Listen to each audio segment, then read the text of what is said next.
ভাই ভাই এই শহরের মধ্যে তরমুজ দেওয়া শুরু করছেন ভাই, ওই জায়গায় যদি রাস্তা ছুটেন না, যদি পানি পানি ঢুকে যায় রাস্তা তো ছুটেন না, তো মোরাও দেখি আল্লাহরে ভাই দিতে আসি, আল্লাহর উপরে ভরসা। রিক্স হয়ে যাইতে আছে না, রিক্স তো হইবি না হঠাৎ দেখা যাইতে আছে যদি আবহাওয়া খারাপ হয়, পানি টানি যদি বাইরে যায়, তাহলে তো মনে করেন এই জায়গায় সরাসরি নদীর থেকে পানি উঠবে। পানি যদি বাইরে যায়, কিন্তু পানি তো বাইরে থাকে না, পানি তো জোয়ার বাড়ায় চলিয়ে যায় না ঠিক আছে, তরমুজে তো যদি জোয়ারের পানি যদি উঠতে যদি খেত আপনার তলাই যায়, তাহলে তো সর্বনাশ নাকি? হেন্দি তো বড় সমস্যা, বড় সমস্যা না, বড় সমস্যা হইলে হেন্দি। আচ্ছা জাগা ওটা এখন ওই কতটুকু জায়গায় দিতে আছেন এখানে? এখানে 35 করা। 35 করা না? এই চর এলাকায় প্রথম দিতে আছেন তরমুজ, এর আগে তো আর কেউ দেয় না। রাস্তার ঘরগুলো দিতে আছেন ও জায়গায় কতটুকু? 7 জ্যৈষ্ঠ না? ও এই 22 সাথে কি ওই মানে একসাথে দিতে আছেন ভাগে, না কাজ করে একটু সহযোগিতা করতে আছে? সহযোগিতা করতে আছেন নাকি ভাই? তাহলে ভালোই আছেন। জি ভাই ভালোই আছি। তো এবছর তরমুজ খেতে ভাই কাজ করতে কেমন, পরিশ্রম কেমন? বেশি না। বেশি না, কম? হ্যাঁ, রোদ নাই তো, মেঘলা মেঘলা মেঘলা মেঘলা, এই জন্য একটু রোদের তাপ কম। হ্যাঁ, করা থাকলে আবার জামা কাপড় সব খোলা লাগে। ও না, বেশি না, আর ধরেন 15 দিন পর আপনার রোদের তাপ বাইরে যাবে, গরম হয়ে যাবে, ডাইরেক্ট গরম হয়ে যাবে, তখন বুঝবেন না কত দানে কত চাল নাকি? এখন তো ফুল শীত। হ্যাঁ, ফুল শীত করতে, ফুল শীত না? তারপর 15 দিনের মধ্যেই মনে করেন শীত কমে যাবে। আর মনে করেন এখন তো আজকে জানুয়ারির মনে হয় যে 12 তারিখ,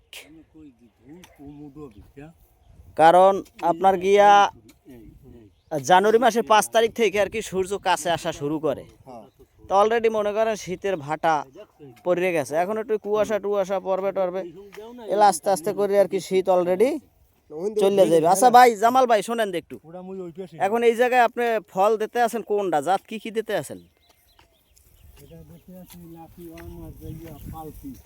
লাকি ওয়ান আর পালকি।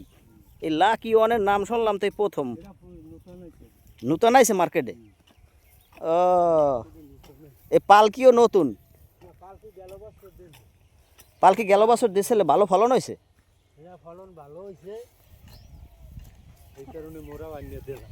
ও মানে গেল বছর আর কি ওটারে অলরেডি টেস্ট করছেন, করি আর কি দিতে আছেন, বুঝতে পারছি। এখন পর্যন্ত তো এত আঠি লাগান না, লাগাইছেন?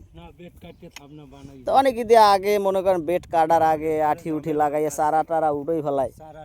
আমরা অন্য সিস্টেম করতে আছি। ও চারার উপরে আর কি পাড়া টারা পরে ক্ষতি হয়, ধুল পরে, বেড কাটতে হয়, ভাবনা বানাই আর দিয়েছে। ও এই জন্য আগে আর কি বেডটা কাটতে আছেন না? এই সুবিধা হইলে। বুঝতে পারছি বুঝতে পারছি। এই জায়গাটার নাম হচ্ছে? জায়গাটার নাম হচ্ছে যে সুনবুনিয়ার শহর।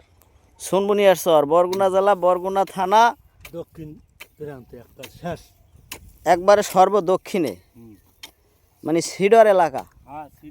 এলাকায় তো সিডারে ভয়াবহ হয়েছিল ভাইয়া। সিডারের সময় কি তাল গাছের উপরে পানি উঠছিল? এই যে তাল গাছ কোন পর্যন্ত উঠছিল? হাফ পরিমাণ উঠছে?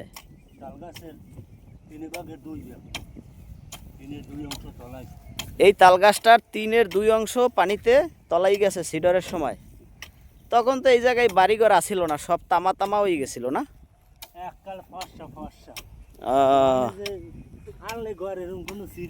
মানে এই জায়গায় যে কোনো ঘরটার ছিল এ ধরনের কোনো কিছুই আসিল না, কোনো চিহ্ন আসিল না আর কি। আপনার বেড কাটাগুলো খুব ভালো লাগতেছে, মনে হইতেছে যেন কম্পিউটার দিয়ে কাটতে আছেন, একবারে সোজা। হ্যাঁ না ঠিক আছে, কাজের ডিসিপ্লিন ভালো আছে। তা ঠিক আছে দাদু, তাইলে ভালো থাকে না? আচ্ছা ঠিক আছে, আচ্ছা আল্লাহ হাফেজ।